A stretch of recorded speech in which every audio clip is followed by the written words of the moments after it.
এগুলো সবগুলো খাসির চামড়া। এইরকম ছোট ঘরেই ছোট পরিসরে চামড়ার ব্যবসা করে অনেক বড় একজন ব্যবসায়ী হয়ে গেছে। আসুন আমরা জেনে নেই ভিতরে কিভাবে উনি চামড়া প্রসেসিং করে চামড়া বাজারজাত করে। আসেন আপনাদের দেখাই।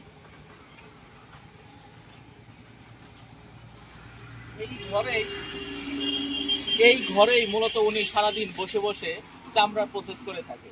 দেখেন এখানে অনেক শুকনো চামড়া, ভিজা চামড়া আছে।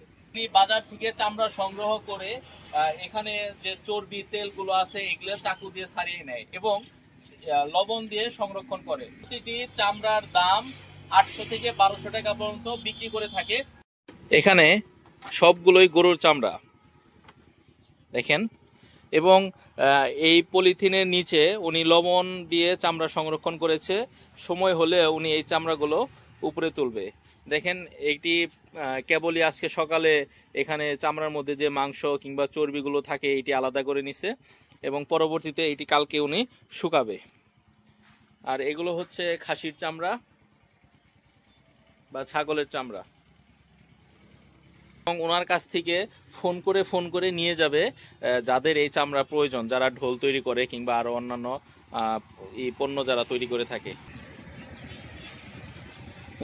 রোল করে বেঁধে রেখেছে চামড়া, একদম শুকনো চামড়া। এগুলো বিয়ার শুকানো হচ্ছে। এগুলো সবগুলো খাসির চামড়া। দাদা এগুলো কোন জায়গায় বিক্রি করেন আপনি? আমার কাছে টঙ্গী, ঢাকা, টাঙ্গাইল, সিলেট,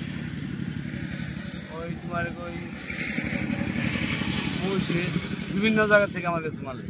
আচ্ছা, এখন আপনার স্টকে কতগুলো চামড়া মজুদ আছে? এই খাসির চামড়া আছে প্রায় 150 মতো, আর গরুর চামড়া, শুকনা চামড়া আছে 70-80। শুকনা চামড়াই 70-80টা আছে, আর খাসির চামড়া প্রায় 150।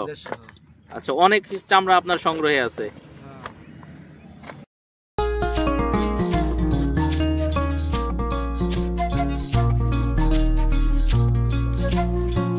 দাদা এই চামড়া দিয়ে কি তৈরি হবে? ঢোল। ঢোল, হ্যাঁ ঢোল তৈরি হবে। আচ্ছা, এটা কয়দিন যাবত এখানে রেখে দিছেন? 2 দিন যাবত। আচ্ছা, এটা কি শুকানো হয়ে গেছে?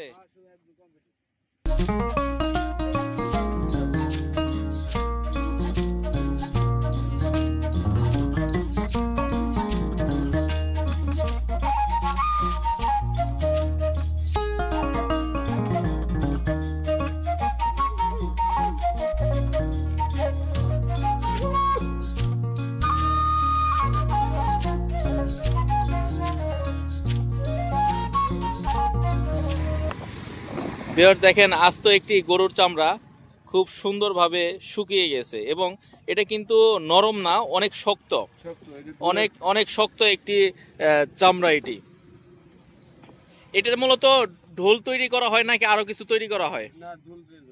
শুধু ঢোলই তৈরি করা হয়।